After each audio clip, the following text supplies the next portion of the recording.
welcome to a brand new episode of Seize the Moment podcast. And today we have a very special guest. Today we have Dr. G. Neil Martin. He's an honorary professor of psychology and former head of psychology at Regent University in London. He's a life fellow of the Royal Society of Arts and an associate of the Recreational Fear Lab at Aarhus University. And he has written around 13 books, including the introductory textbook Psychology, a Beginner's Guide, the Neuropsychology of Smell and Taste, and his newest book is called The Psychology of Comedy. Welcome, Neil. Thank you, guys. Happy New Year. Crikey, that was a very thorough introduction.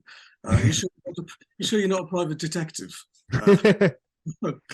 Honestly, yeah. I get most of my information from Amazon, but fair enough. We pay them enough money. Fine. Okay, so to begin, Neil wrote in his book, a reasonable question to ask is, given how common and ubiquitous comedy and laughter are, what are their purpose? What function do they serve? Some, such as Fry, have argued that laughter makes no sense in evolutionary terms because we are expending energy unnecessarily. Other views hold that humor has evolved to promote social bonding, facilitate cooperation, prevent pursuing counterproductive initiatives, signal non-threatening behavior, to signal a desire to initiate or maintain social cooperation, manipulate status, resolve errors in a positive way, attract a mate, or signal an awareness that the user shares similar attitudes and preferences to those that they are interacting with. Mm-hmm. So let's consider one of the most basic cognitive forms of humor and comedy, the joke. So I love that. And for me, it sort of encapsulates everything, or at least some of which, I don't want to say maybe everything, but some of which sort of laughter and joking is sort of used for. And, oftentimes when we're joking, we think of it just like this one thing or this one sort of element, which is in terms of happiness. We think, okay, jokes are just really just meant to make other people happy. So like Alan and I will watch comedy shows, we'll tell each other jokes, whatever, right? So the sort of kind of underlying belief is that, okay, we're doing it to make our friends laugh. But what I love about where this book goes is it sort of takes these different kind of elements, right? The good and the bad, and it pieces them together. And it says, no, there's much more to it than just making people happy. So, I want to get into some of the darker elements of joking, but can we actually start from some of the good stuff? So besides happiness, right? In terms of evolution, in terms of kind of social cohesion, can we talk about some of the purposes of joking and essentially how they foster them? Yeah, sure. The good news is I think that was at least 12 lines, which means I get a fee. So, thank you, Leon, that's brilliant. I don't worry. So the explanation for why we laugh and why we find things funny and why we use humor. There are competing theories. There are about 88 different theories of laughter and humor, and each of them addresses, this field in a sort of slightly different way. Some of them try and explain why we laugh, some of them try and explain why we use humor, and some of them then explain why we laugh at certain types of humor. So what you've got is this huge phalanx of theories. But in essence, you can sort of boil them down to about 4 different categories. And they sort of cover some of the things you've said. We could look at the dark aspects of humor in a second, because one of the main theories called superiority theory or disparagement, a theory of disparagement humor, is very much addressing why do we use humor to belittle others and to establish and assert our own superiority over others.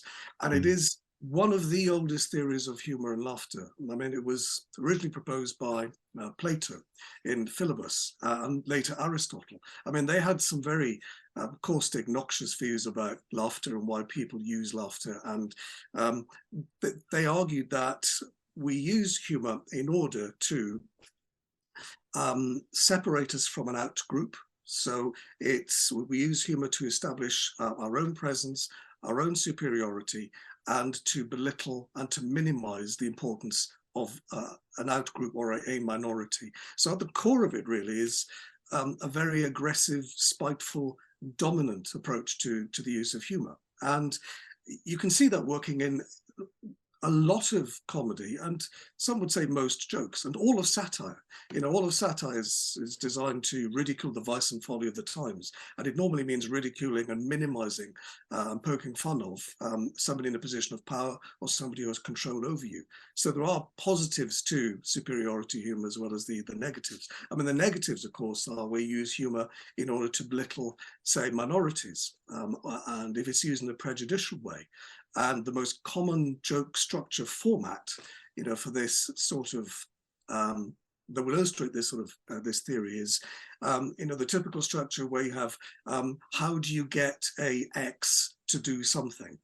And the X is normally the target of the joke. And it could be a minority, could be a culture, could be a sex, could be a nation, could be a profession. Lawyers are a very popular butt of many jokes. Just to give you one example, I won't give you an actual target. I'll just insert one in parentheses. So a typical joke would be, how do you get a one-armed X out of a tree? Wave at them. The idea is that they're so stupid that the only way they could come down from a tree if they've got one arm is to wave, and then they'll fall and they'll hurt themselves. That's the core of that joke. Now you can insert into X whichever outgroup you want to make fun of, and it works for any outgroup that you would, despise or disparage. So that's the sort of negative side of using sort of superiority humor. And although it has its roots in ancient Greece, I mean, it's I think premier proponent was a 17th century philosopher called Thomas Hobbes, and he referred to it. He referred to the realization that we are superior to others as the sudden glory. So he described the use of humor in this way as establishing our own sense of importance and effectiveness, while at the same time recognizing other people's infirmity. So it's a way of making ourselves feel better about ourselves. So that's sort of one theory of humor, which is superiority. There's another major one. There are four of them. I won't go through all four unless you want me to.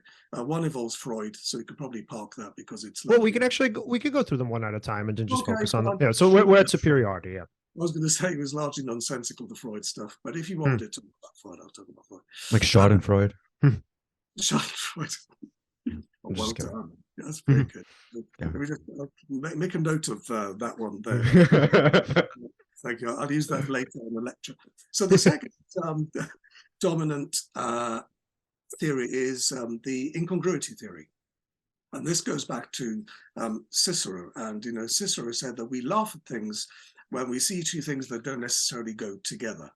And this, I think, has been one of the more popular theories of comedy, because quite a few philosophers have taken that idea and sort of fashioned their own different variants of theories on it. I mean, Schopenhauer is one, and Kierkegaard is another very famous one. And they argued that we laugh at things because we see the reality conflict with what we think is real.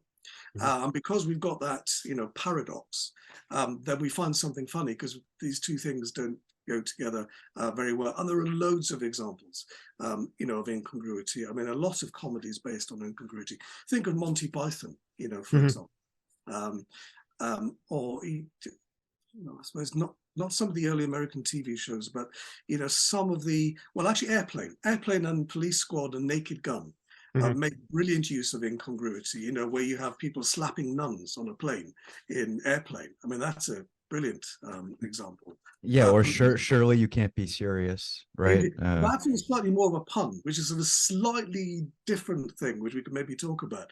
But I'm thinking, okay, if you think of Police Squad, there's a very good joke in Police Squad that you probably know, where Lieutenant Drebin, Leslie Nielsen, comes across a man in a house and says to the man, "Who are you and what are you doing here?" And the man replies, "I'm a locksmith and I'm a locksmith."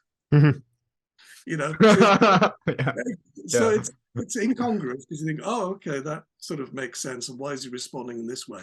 But it also, and I'm not sure if it's the delay because of Zoom, but working out that joke actually takes a bit of time, which is another element of the appreciation of jokes that psychologists have looked at, which is what cognitive machinery do you need to put into humor in order to understand humor? And jokes do rely on a great deal of understanding of lots of things, including theory of mind. You have to put yourself in the position of somebody else. Working memory, because you have to hold information in mind before you get to the punchline. And often it's the punchline that actually gives you the joke. So you have to keep so much information in mind before you get to the the conclusion, the climax of the joke, and you find it funny. And to give you another example of this, it's a very old joke. It's one of Bob Monkhouse's, but people have adopted this to their own acts across the years.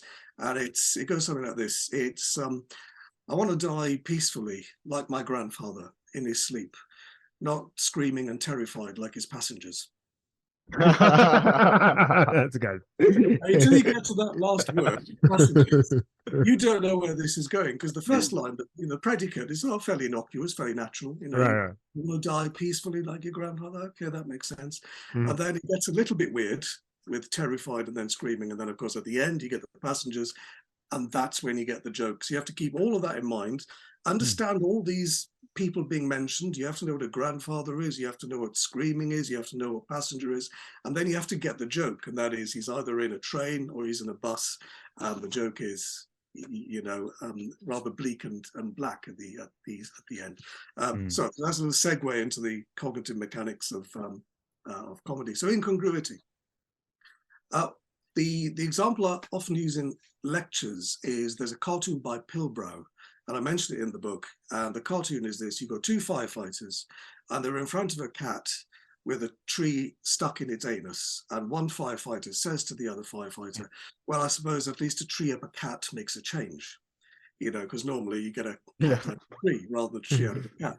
So that's pure incongruity. And just to give you one more example, which you may not know, but if you haven't heard of this sketch, then do seek it out on YouTube, because it's worth seeking out. Have you heard of History Today? A sketch was on Newman and Baddiel in Pieces. So two British comedians, David Baddiel and Robert Newman, had a sketch show. And in this sketch show, they had one sketch which was a televised conversation debate between two very dusty, doddery old academics, dons, very Oxbridge. And they were sort of made up, greying hair, and they looked really old. And it begins in the sketch series is called History Today. And they're introducing this show called History Today. And they start off discussing some extremely arcane, extremely obscure bit of history or social theory. But then it degenerates into name calling, like childish name calling. And it normally ends up with one of them saying something like, well, they refer to a particular historical figure, and they describe that historical figure in some detail. And that historical figure tends to be rather unpleasant. They may wet themselves, or they may defecate in their trousers. So there's a catalogue of bad things about this person. And one says to the other, you know this person. The other character says, I'm familiar with his work. And then the other person says, that's your mum, that is. So, the whole sketch is childish bickering between two old men. The incongruity there is that you have, what should be two very respectable academics discussing things in a very dry, very arid way, not doing so because they're basically like school children, calling each other, their nasty names. So incongruity is the other major theory of comedy. Actually, just going back to superiority for a second. I mean, there's some who argue that almost every bit of comedy has a victim in some way. So almost all comedy, in a sense, is superiority establishing. It's surprising how well that works. It works not just for people, but for objects as well. So, a joke may ridicule an object or a thing or an event or whatever. It doesn't work all the time. But it's amazing if you look at some sketches and some routines and some jokes, how that does fit. Like there's always a target somewhere in a joke, which may explain why it's the oldest theory of comedy, I suppose. And then the other two, they could be grouped under. Wait, Niels. So I just actually want to kind of go back to superiority, because it seems like probably maybe the most important one. So the way I think about it, there was a famous quote. I don't remember exactly who said it, but he said something along the lines of like, when sort of satire is aimed at power, it's essentially meant to foster change. But when it's aimed at people who are the minority, I mean, essentially that would be bullying. So sometimes I think we struggle with that, sort of knowing like when a joke is a joke and gotcha, punching up or punching. Yeah, there we go. That's it. Right. Yeah. So sometimes it's kind of hard, I think, so I'll just speak for myself. I don't want to speak for Alan. And obviously you can chime in here. So my thinking is like, when I'm telling a joke to somebody, a lot of times there's kind of a sort of misconception, I think, between the two parties. And I'm not necessarily saying I'm right and the other person is wrong. But what I'm saying is that, like, if I can kind of joke with you, right? The way I kind of see it is that you're actually on my level. So when I joke with somebody, I mean, I try my best to kind of understand like what their limits are. But my thinking is like, you're on my level, right? I don't want to treat you like a child. I joke with you because you're like me, right? You get it. You'll find it funny. or you won't, and then you'll just say, hey, like that's just a dumb joke, which is cool, and then we'll move on. But oftentimes I find that I get into kind of conflicts with people because they feel like I'm bullying them. So I'm like, wait, but I don't see you in that way. I don't think of it as punching down, right? Because in my mind, I'm like, if I did think that way, that if I thought that you were inferior to me, I actually wouldn't have made those jokes in the first place. So it's kind of interesting how sort of you have these two different perceptions. I think what it is there's actually a few variables that come into play there. Neil, I think you would agree. It's one, it could be the delivery of the joke, right? So maybe somebody doesn't necessarily know that you're joking. Another could just be, oh, that's just their, ego. They're getting offended. Like they're taking very seriously what you meant was supposed to be for fun. Right. And that could be more based on just their sensibilities than what it is your intention is. Right. We've seen a lot of famous comedians who are, just joking, right? But they could get in trouble in the news and have their jokes misinterpreted or taken very seriously. And I don't know. I mean, I agree with you. When I joke as well, nothing is meant to be taken seriously. It's supposed to be just completely lighthearted. We're here to have a good time. Nothing that I'm saying, you're not supposed to like let that hit you. And me too. I have to follow the same rules. Like comedic roasting, let's say, right? I used to be somebody who was incredibly sensitive. But I'm still sensitive, less sensitive now. You're kind of an asshole these days. I'm kind of an asshole these days. Yeah, but I'm just kidding. But yeah, so kind of. It's great. You're not a complete one. You just kind of. Not quite, right? But anyway, so we'll call back. But yeah, so anyway, work to do, Alan, basically, is what he's saying. Yeah, like the idea is just like if somebody's roasting you, right? Essentially, I mean, if you take it seriously, then you're taking the fun out of the joking aspect of it. But if you can kind of play along, it's almost like you're engaging in sort of like a social activity with the person. Like you can show that, oh, he's a good sport. He can take a joke, and it almost fosters a sense he doesn't take himself too seriously. Yeah, there's like more cohesiveness from that. But when somebody does take themselves so seriously, that could take the air out of a joke, right? And then less fun is experienced. Yeah, and then so Neil, I would ask, in terms of joking let's say at the expense of someone else or being at the butt of jokes, right? Can that actually help to foster social cohesion? And if that's the case, like what would the circumstances need to be? Yeah, it can if you want to get people on your side, or if you want to ridicule, say, a political opponent. I mean, the use of humor against a political opponent is very effective. A lot of research has shown that, if you do that, people are more likely to support you if you're making a joke about the opponent. It doesn't make supporters of the opponent like you anymore, but it's a way of, rallying the troops, in some way and motivating them. This issue about you touched on a really interesting phenomenon, which is the ambiguity of humor. Like, why are people saying the things that they do in the way that they do? And, you have comedians like Ricky Gervais who would say, well, I just say things to make people laugh. But people will interpret what he says. Jimmy Carr's another one, will interpret what they say in a way that fits their narrative, which may be correct. But the Gervais defense would be, well, actually, no, I'm just saying it because I think it's funny. And I think this is where I think you have to sort of tread gingerly, because you're ascribing motivations to comedians that you may not be entirely certain or accurate about. But then the comedian may also hold these beliefs, but dismisses the arguments about their prejudice by simply saying, I'm just saying this to make people laugh. It's just funny.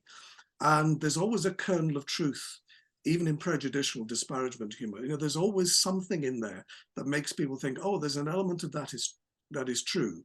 And this person is making a joke about that element of truth, which is why, people do make jokes about things that are often perceived as being off color, or in some way tasteless, if you like. And I think of one, and it is, I'm not sure if it's tasteless, but it's a really funny joke. And it was in Alan Zweibel's autobiography. Alan Zweibel wrote created It's Gary Shandling Show and The Young One Live, and he works with Billy Crystal now. And in this book, he talks about a comedy writer he was working with, and they were doing a list of the presents, the Christmas presents, you were least likely to give Anne Frank. And on top of that list was a drum kit. Mhm. Right. The last thing you'd give somebody hiding from the Nazis in the loft is a drum kit, because if you play a drum kit, you'd be fine. You know, so there are things like that. I mean, there's an element of truth in it, because you think, oh my giddy up, you know, this is a person who's escaping Nazis in Holland, and you know, it could be perceived as a terrible joke because you may be making fun about somebody fleeing persecution. Right. But in a sense, it's a funny joke because of, again, that incongruity. It comes back to incongruity again, I suppose. So you mentioned the roasts and sort of Ricky Gervais and all that sort of stuff, and whether you making a joke about somebody and that somebody takes offense. I think this is where you need to be careful about the use of humor, because what they've done with you, at least, Leon, is committed a fundamental attribution error. You know, so they're attributing things to you that may not necessarily exist. I think that you believe those things about them that may not be true, whereas your intention may have been different. You know, you were saying this joke to, you know, raise a laugh or whatever it was, but they took away something different from it. And this is why humor and comedy can be problematic, that people will read into the comedy that you use in different ways, depending on who the object of the comedy is and who the agent of the comedy is as well.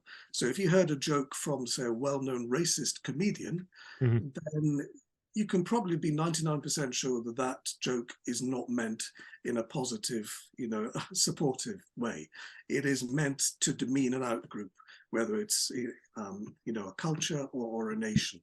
If it's said by somebody without that hinterland, you know, somebody with a reputation for not using racial humor or sexist humor or whatever, then it can seem a bit ambiguous, and therefore you have to interpret it depending on, you know, your own background and your own sort of narrative. I mean, often it's quite clear cut. I mean, it's never that ambiguous normally, but it does happen, and this is why, you know, comedians get into all sorts of trouble, you know, sometimes by anger that is confected, you know, maybe confected by the media because, you know, the media needs attention, and therefore they will, you know, they will disparage a comedian for saying things in a particular way, or take something out of context, which is a, you know, yeah. So common trait. One thing, sorry. Go for it. So actually on that topic, do you think there's any actual utility to poking fun at the things that we find most sort of sacred, or even things that are,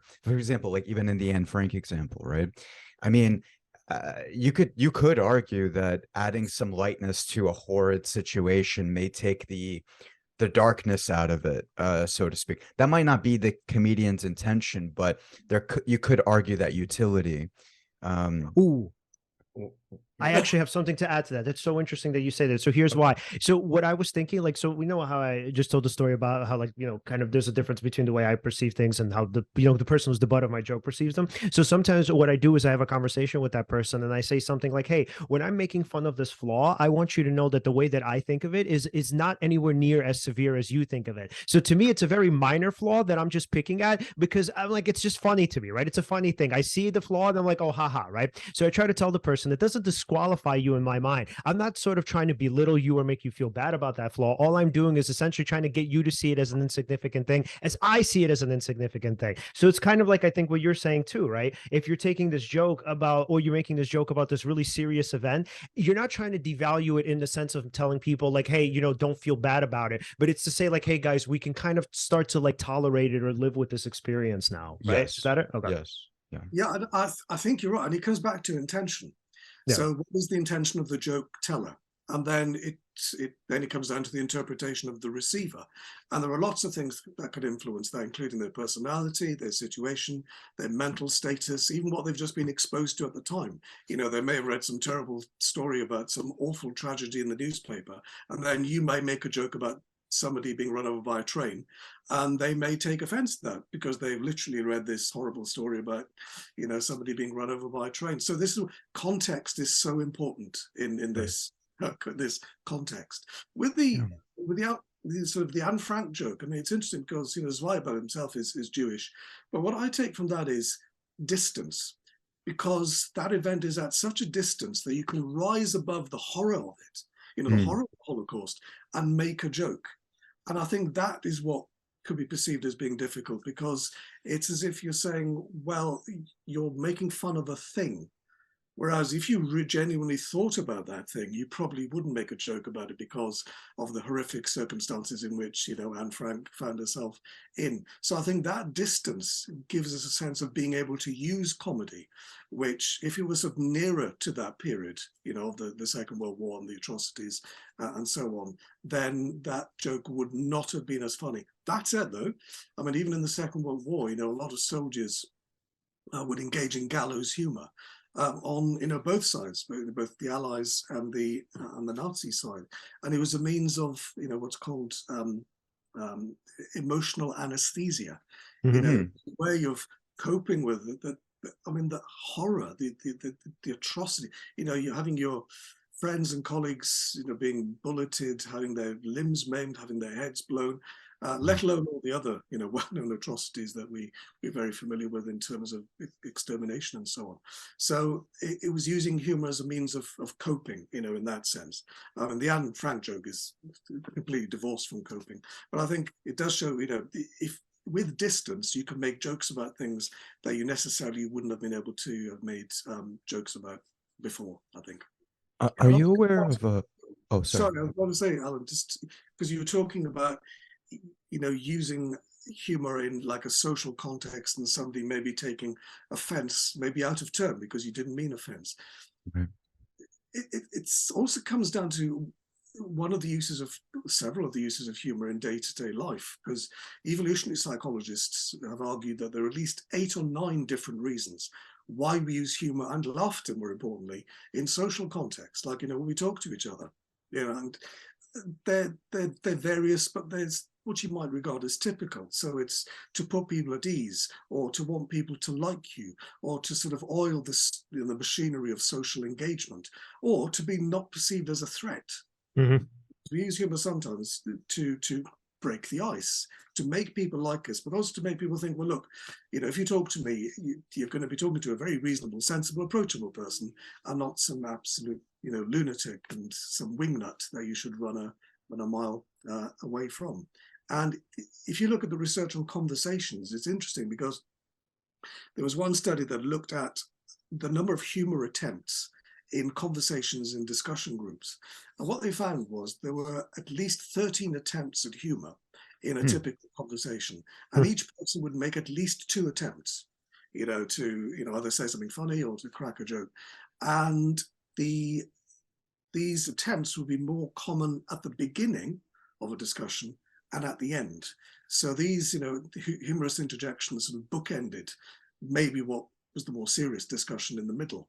And I think that is interesting because, one, it illustrates ice breaking maybe at the beginning, and don't be afraid of me, don't be threatened, because I'm a pleasant individual. And then at the end, it's like a conclusion. It's like saying, well, let's leave this exchange on a positive note by, you know, elevating the conversation into something light-hearted.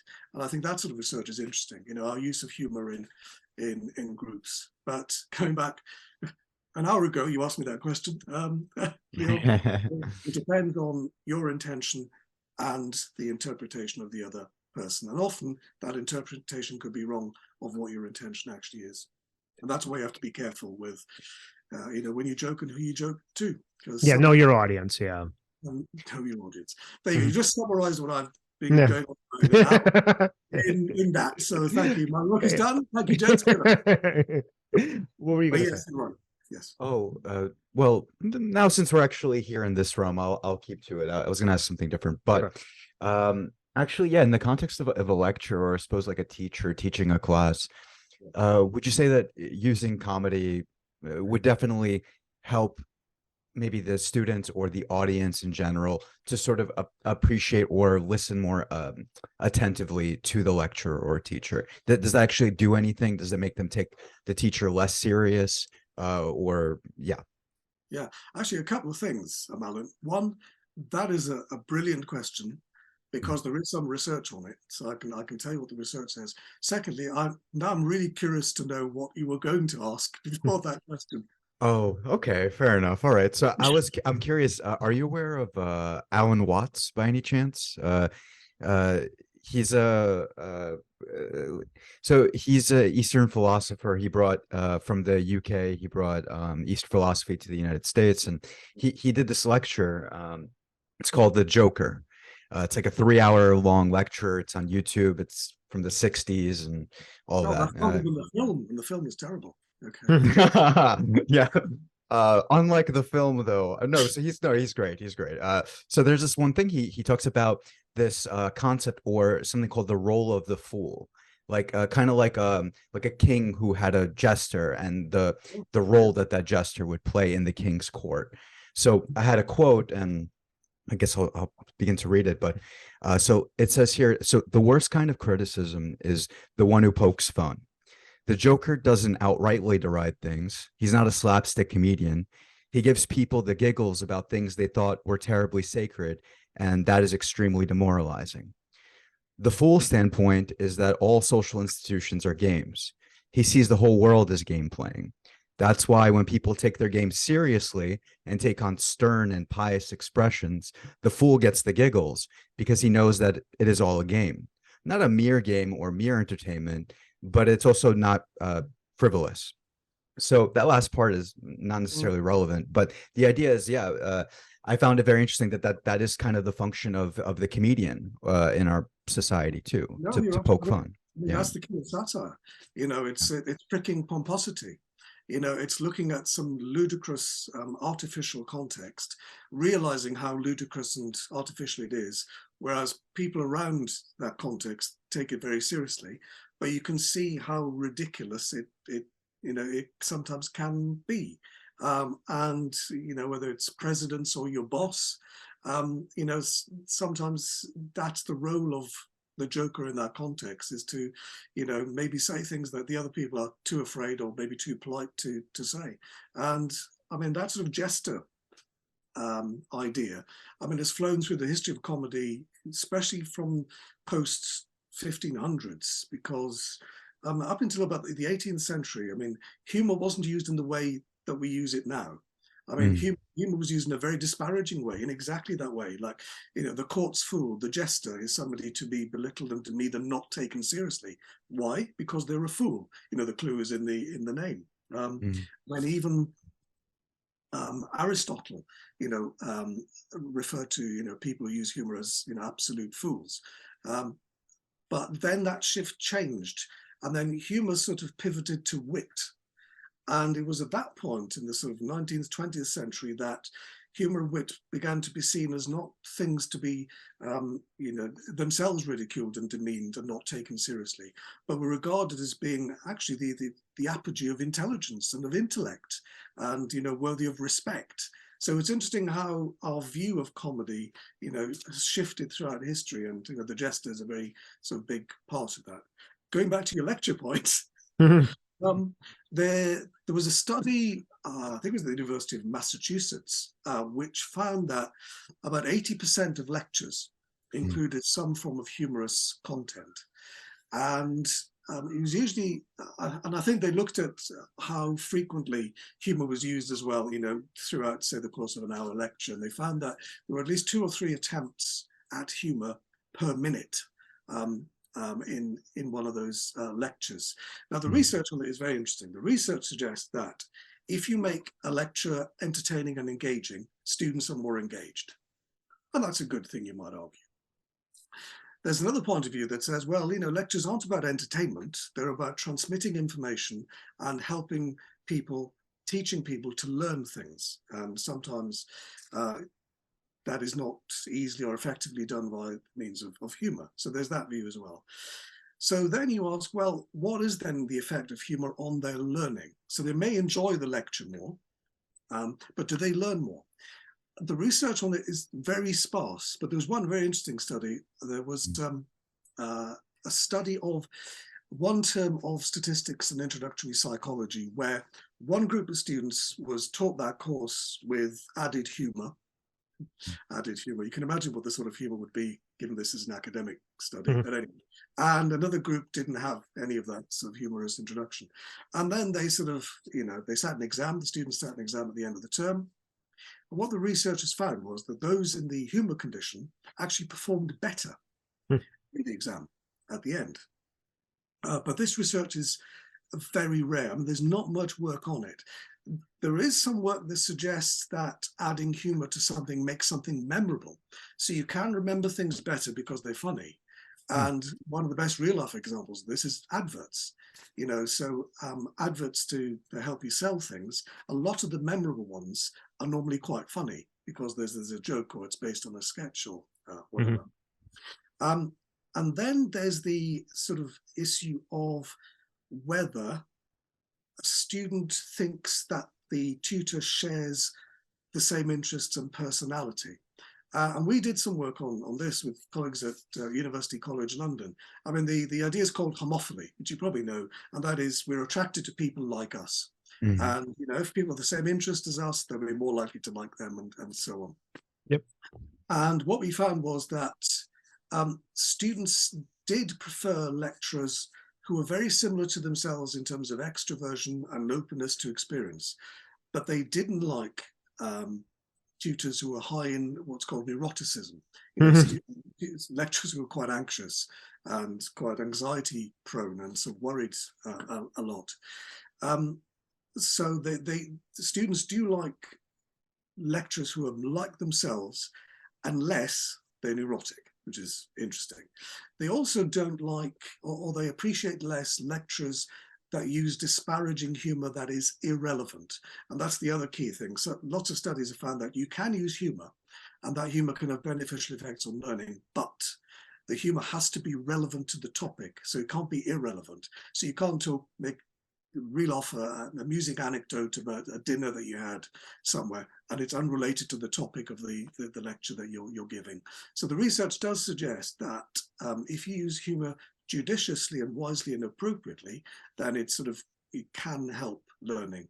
And the reason for this, if you want sort of the explanation, well, one, I think the theory is called the humour instructional theory. There's always some very dull name to go with these things in psychology. And this argues that the reason why humour is effective in learning is because it elevates our positive frame of mind, which enables us to pay more attention to something. The interesting thing about this is that when studies have tried to test this, they haven't found this effect. I mean, they found that humor does have an effect on learning, and it's a positive one, but it hasn't found it has that effect because they pay more attention to something because of this elevated positive affect. So nobody still quite knows why it works, but we know that it does work. But as I said, there's very little work on it. But what there is there, I think, is quite interesting. Yeah. Well, I can tell. I was just going to say, I can tell you when I was a kid, like we had this teacher in 7th grade, one of our, I think he was a science teacher. So like one of our multitude of teachers, because in the US, like every teacher teaches different subjects. So I remember I hated science up until I had him. And the only reason why I think I paid attention was, so first of all, this is, into my mind, this was the indirect connection. So he was incredibly funny. And I was like, oh my God, this guy is super fucking cool. And because he's super cool, I wanted to impress him. So I wanted to actually learn the material just to be in his good graces. It wasn't even so much that the material interested me, but I was like, wow, my God, like this guy is so amazing. And I want to raise my hand and I want to participate. And I want to be like kind of in his vicinity in some ways. And I wanted him to think well of me. So I wonder if that's kind of like a part of it, where we when we view somebody as being super humorous, as being witty and cool. And we're like, yeah, I want this person to really like me. And also I think, Leon, a rebel, because you maybe identify with that person because, oh, he's a bit more like us. He's a bit more like the kids, because most of the teachers are quite staid and quite stern and quite serious and straightforward.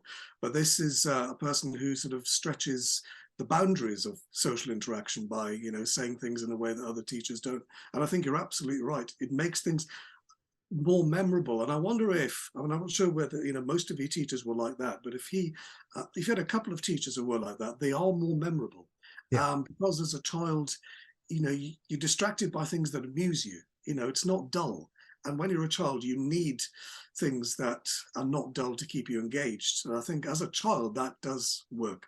And I think it also works if you're an adult, except as an adult, of course, you're then more aware of being manipulated. So if you see a lecturer trying to use humor in a very manipulative way, like, well, I'm using humor to make this amusing, then you can take a step back and think, oh, well, this isn't funny, and I'm not learning anything because this person is trying too hard. Whereas if the lecturer is naturally funny and then uses that humor in a very sort of scalpel-like way to insert it into certain portions of the lecture in a relevant way, then that also is more memorable. But no, I think you're right. It's like the class clown in that case is actually the teacher rather than the boy. And it's usually a boy, by the way, class clowns and girls, which is another interesting thing. You know, sex differences in humor and comedy is another big field where there's a lot of interesting, if controversial, research. No, that's great. Actually, that's exactly what I wanted to ask about. So, comedy and relationships. Do men find funny women attractive? Do women find funny men attractive? Who's funnier, men or women? Yeah, because you know the belief is like, oh, men don't like funny women, like they don't like intelligent women. Yes.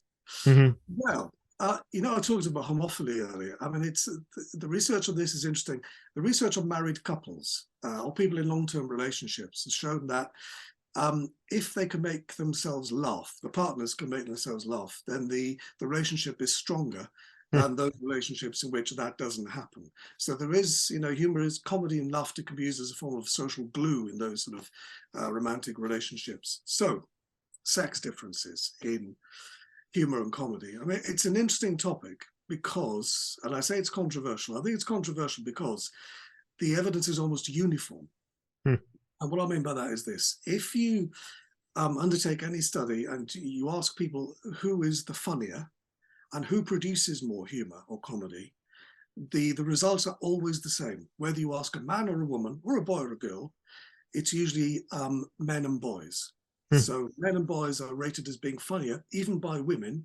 I mean, there's one very large-scale study by the University of Aberystwyth, I think it was, Gil Greengross, that found that 92% of men thought men were funnier, but 67% of women also thought that men were funnier. You know, so women do appreciate comedy, you know, as much as men do, but men use it, I think, in a different way. And there's one idea in evolutionary psychology, which tends to be a field, you know, that's no stranger to eccentric theorizing. But in this case, there's, I think, a kernel of truth to the theorizing. They argue that humor is a mental fitness indicator. And what I mean by that is it's a sign to a partner that they are able to be a partner. They are somebody that you could maybe settle down with, because humor is a sign of intelligence. It's a sign of mental fitness. And there's some research to show this, even at the practical level. It's the studies of humor production ability that have found that the ability to produce humor correlates with IQ scores, particularly verbal IQ scores. So the higher your verbal IQ score, the more likely you are to use humor in day-to-day exchanges. There's another source of evidence that is equally as intriguing, and that is lonely hearts. Or if you just ask people what they desire in a partner. And what you find is, if you ask women, the top of the list, the very top of the list, is sense of humor. Not good looks, not money, none of those things, sense of humor. If you ask men, on the other hand, no. Humor is up there. It's one of the, I think, the top 5. But for men, it's physical attraction, not, you know, does this person make me laugh? So I think, you know, the idea that men dislike women who makes them laugh, I don't think there's much evidence for that. I mean, the research doesn't show it. It may make some men feel threatened if the humor is sort of targeted or sharp in some way, you know, because then the man maybe does feel maybe either belittled or threatened by what they then perceive as the woman's intelligence. And you know, men always want to, because they're the dominant sex, they always want to feel as if they are the superior partner in a relationship, usually.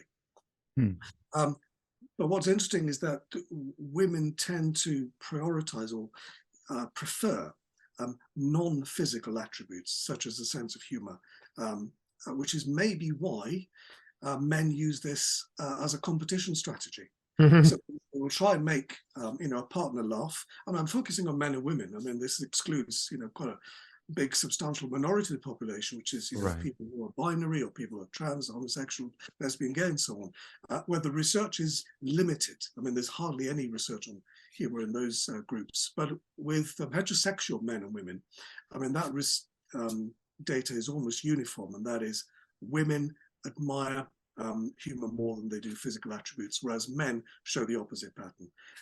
As I say, and I think the reason for this is that maybe it's used as a proxy for intelligence. So somebody who can make somebody laugh clearly has the intelligence to do that, and has the cognitive ability to create something. Well, one, to create something, and secondly, to create something that can produce this reaction.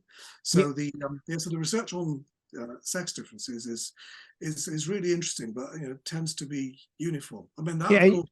So I was about to say, to finish off this point about funny and unfunny women as well, because you often hear this canard said by people whose DNA largely belongs to, I suppose, dinosaurs rather than the modern age, who says that women can't be funny. And there was a book by David Baddiel's wife, co-written by David Baddiel's wife, actually, called, I think it's called "It's No Joke," and it's a book about female comedians. And she mentioned this to a commissioning light entertainment executive at the BBC. And she said, I'm doing this book on female comedians. And he said, that'll be a short book. So there's this sort of prejudice against women being funny. I mean, I think it's sort of changed now. You look at the roster of female comedians. Yeah. It's indisputable. I think what you can say is there are unfunny women, there are funny women, there are unfunny men, there are funny men. But it depends on what you take out of the humor. A person who, say, would watch Avenue 5 or The Thick of It or Veep may not appreciate the sort of coarser humor that you may find in Porky's or Police Academy. Right. So I'm struggling for a sort of modern equivalent of those. What would it be? I don't know. Elf? The Hangover? I don't know. Hangover. Well, I was thinking of Hangover and Bridesmaids. Although Bridesmaids is a very good example of female-driven humor. I mean, it made $300 million at the box office, I think, in its opening week. Very successful, which I think puts to death that canard about, women not being funny. But I suppose you're right. So, our preference for certain types of humor means that we like some things, but we obviously, dismiss other things as unfunny. And it comes down to personal preference. Yeah, and I was thinking in terms of like the actual comedians. So when we're thinking about just the different genders, so you have like somebody like Nikki Glaser who's like really struggles with her dating life, and like so to me she's actually really attractive. Like I mean, I don't really understand like what the issue is like in terms of her appearance. She always complains that like guys think she's like unappealing or whatever. Is this you taking your shot? Are we gonna question? Are you saying you don't find Will Ferrell an attractive gentleman? Is that what you're saying? So my thinking is that it's so interesting that with somebody like her, who at least to me, right, is really attractive and then also super funny, like she struggles in dating, but then you have like comics like the dudes who are not very appealing and they have the most attractive women like just lined up for them, man. And it's like, so that's how you can kind of tell that, yeah, in terms of the way comedy works, it's way more suitable, way more sort of beneficial for men than it is for women. Well, maybe that comes back to the intelligence thing again, because you say, well, women are attracted to these. I suspect, I don't know them, but I suspect they're not the most prepossessing looking. Yeah. Well, it sort of illustrates, what comes out in the research, and is that women don't necessarily prefer physical appearance over other more cognitive attributes, like intelligence or humor. I mean, you mentioned, you talk about female comics and sort of theories of humor and why we use humor. And I think, I'm not sure whether you mentioned it earlier, but Rosanna Barr. Right. Yeah. Maybe it was before we logged on. Yeah, I was actually ready to talk about her too. Go ahead. Okay. Well, fine. Yeah. I mean, talking of, using humor and using humor as a weapon. So, I said, a lot of humor has a victim. And in Rosanna Barr's case, I mean, it was literally true. Because, if you look at her, her hinterland and her autobiography, she would use humor in order to avoid being beaten by her father. Right. I mean, it was literally a survival strategy. So she found that being funny would mean that her father wouldn't punch her or, take the strap to her. And Judd Apatow said something quite similar, not as extreme, but quite similar. Because he said that when I'm on stage and I'm doing stand-up, it's not that I know that people like me if they're laughing. It's that I know that they don't not like me. So, and both of them, and I think, God, Harry Shearer, The Simpsons and Spinal Tap, said a similar thing. He says that comedians do what they do in a sense because it gives them control. So when they're on the stage, they can control a reaction. And that gives them a sort of sense of empowerment that maybe they don't necessarily have in day-to-day life. You know, when you have that microphone and the spotlight's on you, if you're a good comedian, you have full control of the audience and of what they can say to you and what you can say back to them. So it's, I mean, part of what comedians do, I think, is having that control. You know, it's a means of having that control over their lives. And Joe D'Apato, I think he's quite vocal about it. You know, if you read this book, The Sick in the Head, he talks a lot about how this gives him a sense of control on stage, which is why, you know, some very shy comedians appear the opposite, the very opposite. Yeah, Bill Hicks was actually a prime example. Do you remember Bill Hicks? Bill Hicks, was he like, yeah, prime example. Yeah, super quiet guy in person, but then, like, you know, on stage he was a maniac. Absolutely. And I was thinking Rowan Atkinson is another good example. Yep. Who is incredibly shy in person and yet does all this wonderful slapstick comedy in real life. And I've just finished reading the autobiography of Bob Mortimer. Have you come across Bob Mortimer? Who's he? Yeah, a bit obscure, I suppose. Well, Vic and Bob, huge here in the 90s and the 2000s, and the double act, basically, a very surreal double act. And in his autobiography, he describes being extremely shy. But once he was involved in writing comedy, performing comedy, I mean, that sort of changed. And actually, it was a way for him to actually meet his partner, because it gave him more confidence, because he found that being famous meant that more women would approach him to talk to him. That's a formula. There you go. And because he was talking anyway, he could then actually use that humor in order to, you know, I hate to use the phrase, but it's evolutionary psychology. So attract a mate, basically. A partner, you know. Yeah, I used to do that when I was a kid, like, because I was super shy and I felt like I was unattractive. Like, when I became the class clown, I was like, great, people gravitate toward me. This shit works. And I remember when teachers would put me in other sections and then I would make other people laugh, it made me feel like in control. I was like, yes, you can't do anything to punish me. I will always find an audience. And I love that. Yes. And it's sort of reinforcing as well, you know, going back to what you're saying. I mean, I know Stephen Colbert described the sound of audience laughter as being like sizzling bacon. You know, it's like bacon frying. And you can't discount that as well. The sort of positive reinforcement you get through somebody laughing at what you're saying because you want them to laugh, and applauding as well what you're saying because you want them to laugh. I mean, that's a powerful, not aphrodisiac, that's the wrong word, but it's quite a powerful drug because it's reinforcing. You know, it makes you feel validated, it makes you feel wanted as well. And one of the things we haven't touched on is sort of how we measure things like sense of humor. And one of the primary measures of measuring sense of humor is a questionnaire called the Humour Styles questionnaire, and it measures 4 types of sense of humor, or humor styles, I should say. And one of them is affiliative, you know, which is using humor to sort of to bond with other people. The other one is self-enhancing, which is the ability, the use of humor to make other people like you. There's also self-defeating, which I think is fairly self-explanatory, and aggressive. Humor style. So there are 4 humor styles, and I think that the top 2, the 2 positive ones, the 2 first ones I mentioned, are very much what, you know, possibly drives a comedian to do what they do. You know? Oh, and you know, it's interesting that you say that, going back to the topic of Roseanne Barr. I mean, the thing that made her famous in the, what is it, like mid 80s, late 80s, was because at the time, like, housewives weren't comedians. So here she was, like a housewife in rural America, you know, flyover country, as you'd call it. Nobody knows what's going on there. Nobody seems to really care. And here she is, and she's exactly saying what's on everybody's, but well, females, you know, the housewives, what's on their minds in those kind of rural areas. So she kind of blew up because everybody's like, oh my God, I am exactly like Roseanne Barr. Yeah, she revolutionized comedy. Yeah. Well, I think you're absolutely right there. Maybe not the housewife, because I think of Carol Burnett, you know, back in the sort of 60s and 70s, was, I suppose, a real breakout female comedian in the States. But I think you're right with Rosanna. I don't think it was necessarily she was a housewife, because she worked.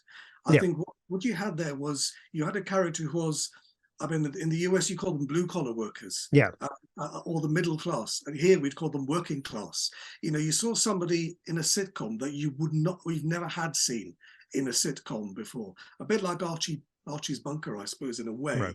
But to have a woman in that position, in a central role, with her name in the title of the sitcom, was really unusual. And I suppose you could argue that was sort of empowering in some way, but it certainly made you it exposed you to a certain slice of American life that you hadn't been exposed to before. You know, it's much more realistic, and much more realistic in its portrayal of family dynamics and the unpleasantness of family dynamics. And you're right, I mean, very little of that had been done before, you know, Roseanne Barr, especially by a woman comedian. It had been done with, you know, male comedians in a way, I suppose, but certainly not in the way that she did. So yeah, no, absolutely right. So it opened the doors to another, it gave you a glimpse onto another world that television tended not to privilege or to prioritize. You know, and now, of course, I mean, you know, all of that has changed to some extent. You know, and no, absolutely, it's definitely changed. And what's interesting, I'm really happy that you brought up comedic styles. Actually, I was curious to see what style is optimal. I would say in terms of health, because I know comedy and health go together. And I know from reading the book that, for example, having a self-defeating sort of style, like self-deprecating humor, even though there's a utility to it and it's a great form of comedy, it might not lead to good health outcomes. Yeah. No, absolutely true. And I know you guys do a lot of work on sort of psychological well-being, and you know, the factors that can improve psychological well-being or even impair it, and therefore how can you avoid the things that impair it. And the humor styles literature is interesting, because you're right, people with self-defeating or aggressive humor styles, well, let's take self-defeating. You're absolutely right. If you have a self-defeating humor style predominantly, then you tend to score low on a range of measures, and not in a good way. So, you know, you score high on sadness. Oh, I'll talk about low. So you score low on happiness. Let's put it that way. Low on happiness, low on stability, low on psychological well-being, maybe even low on physical health as well. Whereas if your dominant styles are those of affiliation and self-enhancement, then you find the opposite. There you tend to find that people experience less stress, they experience less anxiety, they experience greater psychological well-being, they have greater social support, you know, their social interactions are also more positive and also more frequent as well. The one personality style that doesn't seem to have any effect on these things is aggressive personality style. So that seems to have very little effect on your psychological well-being, either negatively or positively. But you're right, there is that link between, you know, whether it's a correlation. I mean, it's not causal, clearly, because you couldn't work out whether, you know, it's a cause or an effect or a combination of the two.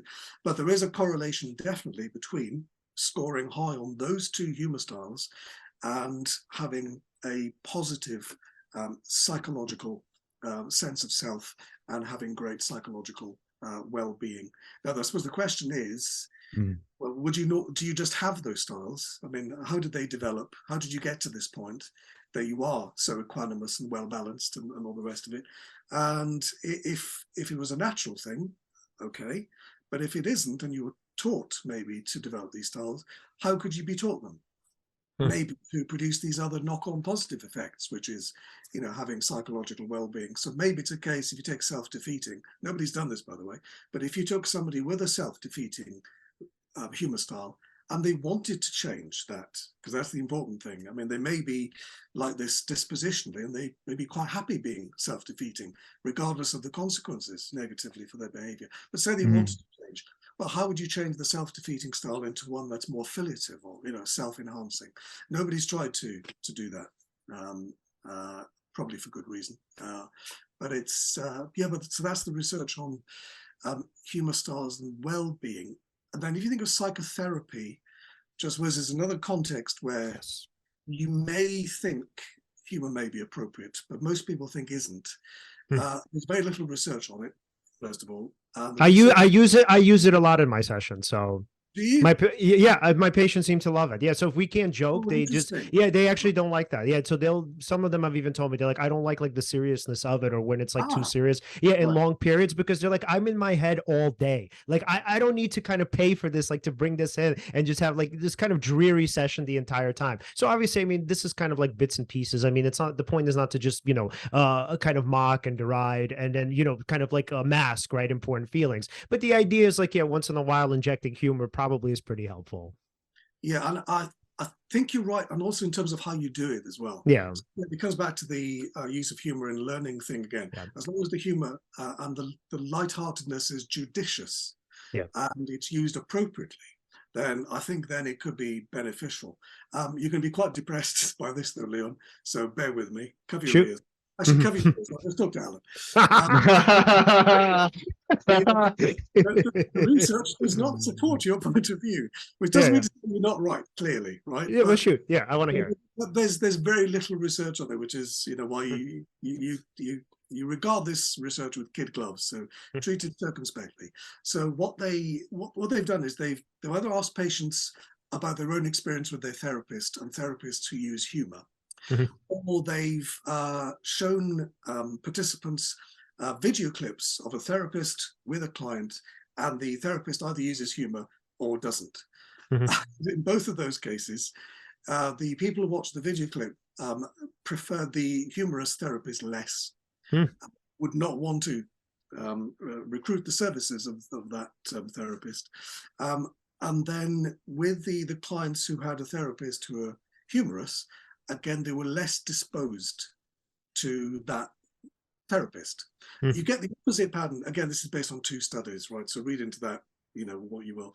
But you get the flip side though with GPs, sort of doctors. What do you call GPs in the States? Are they called GPs? No, yeah, general practitioner, same thing. Yeah. So there, if the GP uses humor in, you know, consultation context, people do go away feeling more positive than if they go to a GP who doesn't, you know. So that's an interesting flip, I think. But again, as I said, Leon, you know, it's based on very few studies, but there are other studies, and again, few, that do indicate that if you ask people, would they like a therapist who was more lighthearted than serious? Again, their self-reports suggest that they would like somebody who was, you know, not po-faced, not completely serious, and, you know, did inject a bit of lightheartedness into what can be a pretty fraught and emotionally draining interaction, you know, as you probably know from your own experience. Yeah, I think that maybe the interpretation is something along the lines of maybe they don't want the other person, the therapist, obviously in this case, devaluing their experiences, or maybe it can feel that way. So I could see that, like, you know, if you're telling somebody something obviously serious, important, some sort of trauma, and then, you know, the person is kind of making like light of it, that's a little bit different than I think making light of, I don't know, some sort of everyday flub or mistake, or like I would say, like when I would, you know, use a joke with somebody and I'm trying to kind of diminish their flaws to say that, yeah, this mistake that you made, it's actually not as problematic as you think it is. So, I mean, just like with anything else, there has to be some tact. And Neil, so I was just about to say, you've touched on something really important, and that is because a lot of these studies, you know, they look at variable A, they look at variable B, they look at dependent measure Z, and then look at the outcome. And humor research is an interesting field of research for lots of different reasons. But one reason it's interesting is that a lot of it isn't very well conducted. It's not, you know, it's not a mainstream branch of psychology. In fact, in the 1960s, I mean, there were reviews showing that, you know, psychology had a tenderness taboo, that most of psychology was focused on the bad things, you know, fear, right. And that's what psychologists would study. And I suppose you say for good reason, because those are things we need to understand more, you know, fear, danger, disgust, and so on, because the benefits of knowing why these things happen and why we react to them is more important than happiness and joy and all the rest of it. So after about the 1960s, things began to change, but humor is still regarded as being one of those subjects that very few psychologists study. In fact, if you look at psychologists across the world that study humor, we've got three journals, academic journals devoted to comedy and humor. Wow. Very few. Yeah, are you surprised? No, I'm actually surprised that there are any. Oh, that's actually really cool. That's actually really cool. Get that subscription out immediately. There's one called, I think there's the European Journal of Comedy. There's Humour, the Journal of Humour. I forget what it's called now. But anyway, that's the main one. That's been going for ages. There's a British one called Comedy Studies, which is slightly broader, and it brings in the humanities and, you know, all sorts. But yeah, there's very little empirical research on the field, and then because of that sort of fairly, what's the best way of putting it, sort of almost like professional amateur way of approaching this topic, a lot of the research in the early days was not very good. A lot of the work on personality and comedians in the early stages was not very good because it was based on psychoanalysis and psychoanalytic thinking, and things like the Rorschach and thematic apperception, which whatever you think of them, are no measures of personality and not in that context. And that's changed. I mean, it's become a lot more professional now. So you get more psychologists now doing proper empirical work on interesting topics, but it's still regarded as a bit of a niche field, as is, and I think this is an interesting parallel, horror studies. What people respond to horror film. And there are lots of weird parallels between horror research and comedy research. And going back to what I was going to say, Leon, about your experience, it depends on what you mean by comedy, and it depends on what you mean by horror. Because in these studies, somebody puts in a bit of comedy, puts in what they think is a horror film, they look at the effect of that on this variable, and then they produce the result. Of course, not maybe acknowledging that, well, this is just one type of horror. This is just one type of comedy. Not all people may, regard this as funny or regard this as horrifying. So what you class as being humorous or comic or a horror film will depend on the sample, that you're presenting your data, so your materials to. And again, this is a big issue in both horror research and humor research, is using comedy that people will genuinely perceive as being quite funny, which means that if you do this sort of research, you have to use comedy that has sort of broadish appeal. It can't be niche, and it can't be broad in the sort of truest sense, and it can't be sexist either or racist, because Right. I was thinking that too. Other, schema and lots of other thoughts and stuff. So it's, the research has been bedecked by these, they're not intractable problems, but they're still problems that, you need to acknowledge, because, one person's comedy is not somebody else's, which is why when I do this research with, say, jokes and sketches, I mean, I try and make sure that there's either validation for their use, and that is, they're popular, they're in the charts, or they've made lots of money in the box office or whatever.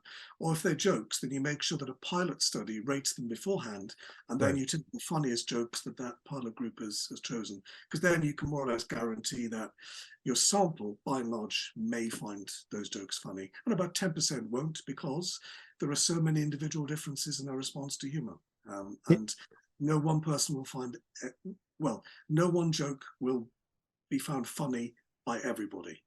Right. So in other words, what I think you're saying is know your audience. That's a I could have spared. I could have stopped at my Pepsi Max at the time. But yes, in short. But do allow me that whinge about the nature of methodological problems of course, in humor research and comedy, and also how it's done as well. Yeah, it's interesting because we think of studies being done, and you get the finding, and you think, well, that's very interesting. And often you don't think of how that finding has been produced. Right. And if you look at things like, laughter and laughter's contagion is a very interesting topic. This idea that if you add laughter to something, people will find it funny and people will laugh more. And, at the core of people's prejudice towards canned laughter, for example, is the idea that, well, why is there canned laughter on this comedy? I don't find it at all funny. But the thing is, though, if you do add laughter to comedy, people do find it funnier. I mean, that's almost every research study has found that adding a bit of laughter to, a joke, even if it's just moderately funny, will lead to that joke being rated as being amusing. So, but the way in which you study that may involve things like cameras and audio recording. And we did a study where we examined whether having a camera recording you as you were listening to, reading, or watching some comedy would actually affect not just your cognitive response to the comedy, whether you find it funny or enjoyable, but also your behavioral response, whether you'd smile more or whether you'd laugh more. And what was interesting was that whereas the cognitive variables were unaffected by the camera. So with the comedy, people still found it funny. When they rated, the materials for funniness, they'd always give high funniness ratings to the comedy they were reading, listening to, or watching. But their behavioral response would change if they thought they were being filmed. So that was inhibited. So during the, there was more laughter during the audio and the video conditions, and very little laughter when people read the script of the same comedy, just literally the script. And the Wow. script was available sort of commercially. So it wasn't as if we transcribed something and had them read it. It was available as a script book.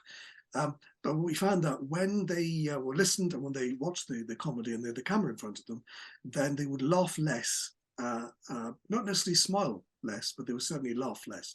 So, being filmed in some way had an inhibitory effect. And again, those are the sort of things you don't necessarily acknowledge when you read these studies.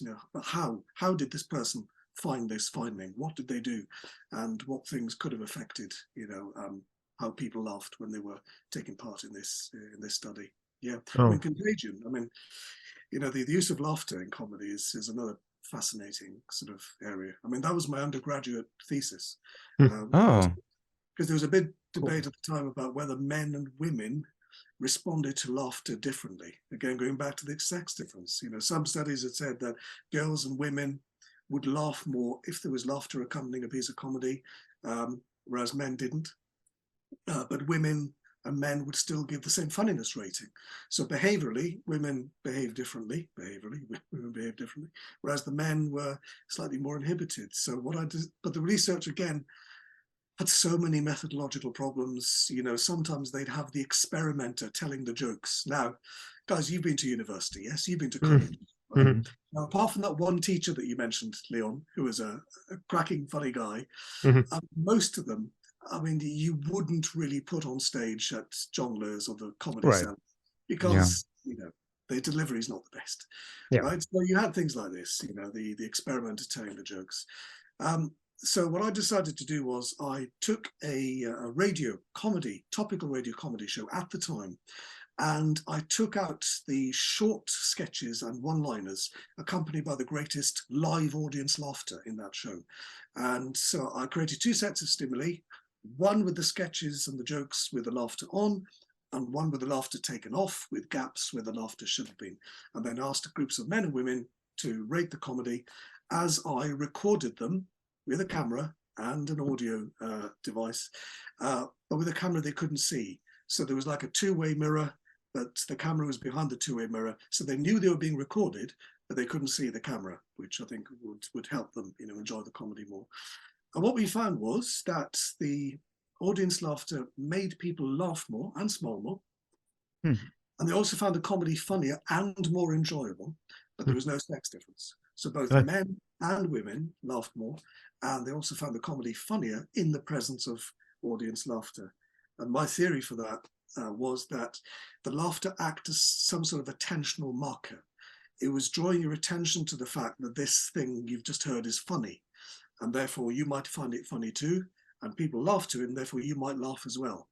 And you could test that. Nobody has tested it, but you could test that in different ways by using jokes or sketches that really aren't that funny and adding laughter to them and seeing the effect of that laughter and whether people, find the material funnier with the laughter than not. But no one's done it. That was 20 years ago, 30 years ago. Oh, wow. What sucks? There's so much material. Showing my age here, gentlemen. I'm sorry. No worries. What's interesting? There's actually so much material that we could still cover from the book. I'm actually curious. How are you on time? Do you feel like you could handle maybe? Yeah, fine. Yeah. Alan, I'm not that great on time. No. How about 5 more minutes? Okay, we can do 5. Okay, good. So I have a question about the dark. What was your phrase? Hang on. What was your phrase again, Leon? Know your audience. Okay. No, you're right. Every question you're going to ask me, I'll simply respond with, well, just know your audience. Fair.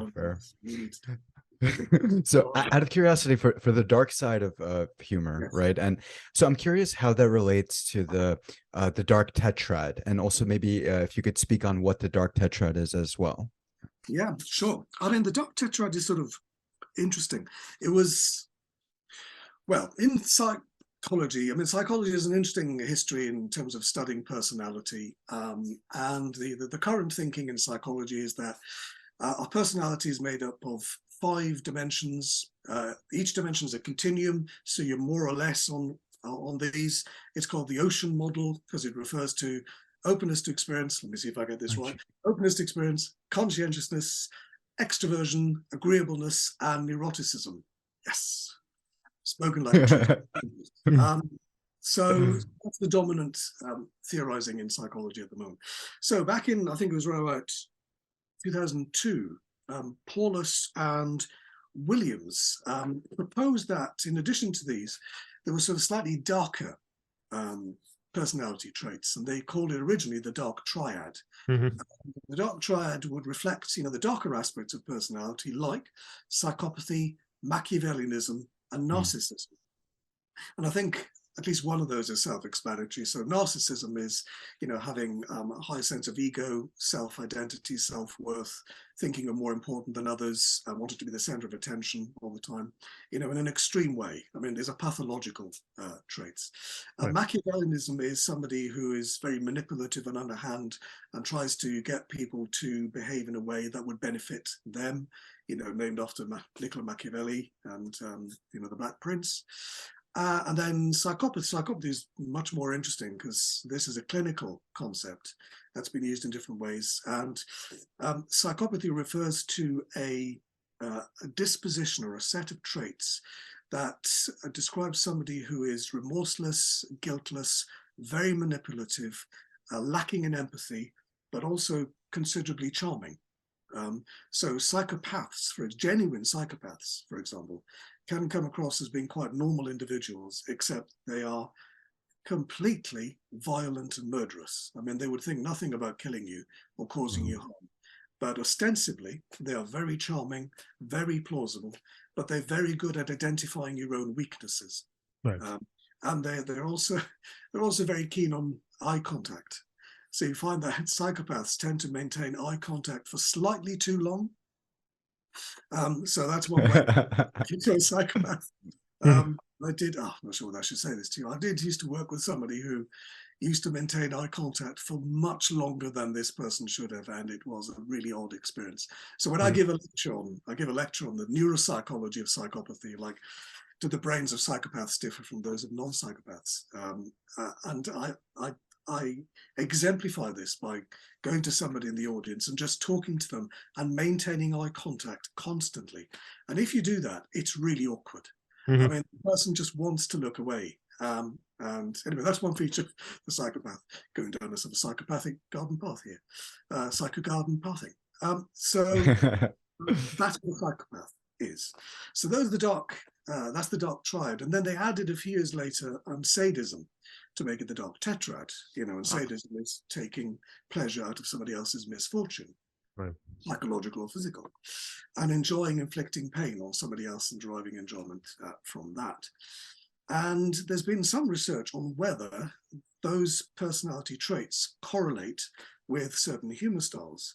And as you might predict, they do, and it's in the direction you might think it goes in, and that is people who score high on psychopathy, particularly, the traits more generally, but particularly psychopathy, are those most likely to use aggressive humor. People who score high in Machiavellianism as well also score very highly on aggressive humor as a learning style. So there is that connection. There's a lot of debate in the field about whether these four traits are genuine or whether they're really variants of the same thing, which is psychopathy. Right. The current thinking is, because when you do all these correlational studies, what normally comes out is psychopathy. Psychopathy correlates with X, Y, Z, A, B, C, or D. So this seems to be the dominant, the darkest personality trait, and the other dark traits may be part of psychopathy because they're all involved. So psychopathy tends to be the one that is most correlated with, the dark use of humor, using aggressive humor, using violent humor. And demeaning, yeah. Yeah. So that's one where you definitely couldn't answer. Depends on your audience. I love that. That's such a great point to end this all on. That was really great. That was actually perfect. Wow, the perfect ending. All right, Alan, final questions before we go, man? Yes. So if we wanted to follow your work, and of course buy the book, where could we do that? Thank you very much, Alan. Yes, I mean, Christmas is coming. probably. Yes. So And what? I think in 2023. What year is that? Leon, come on, plan ahead, man. It's very important. Yes, it's the. Thank you guys, by the way, for talking about the book and actually for inviting me on as well. Absolutely. It's a pleasure, and love talking about psychology and comedy. And if you want to talk about some other things about comedy, then get in touch. But yes, the book is The Psychology of Comedy. It's published by Routledge. I think it's about £11.99, which is about $15. Don't know what the exchange rate is at the moment. It's probably I have cheap. no idea. It is here. And yeah, if you want to follow me, I'm on Twitter, at least for as long as Twitter exists and still hasn't collapsed into the rubble of a psychopathic, Machiavellian, narcissistic, sadistic, I don't know what I'm saying.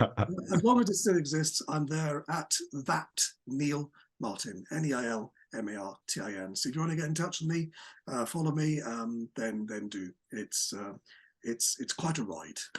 So yeah. So thank you guys for that, and you've been great fun. I've enjoyed it. Absolutely, much. we It was a love this as pleasure. well. This is such a great podcast. Thank you so much, Neil. Much appreciated. All right, talk to you Take soon, care. man. Okay. Bye, folks. Bye. All right. Honestly, that was the most entertaining podcast in a long time. Yeah. So everyone, if you want to follow us, you can follow us at Seize the Moment Podcast on Facebook, on Instagram, and on Twitter. We're at Seize_podcast. Like, subscribe, hit the bell on YouTube. Thank you again so much for watching, and see you all next time.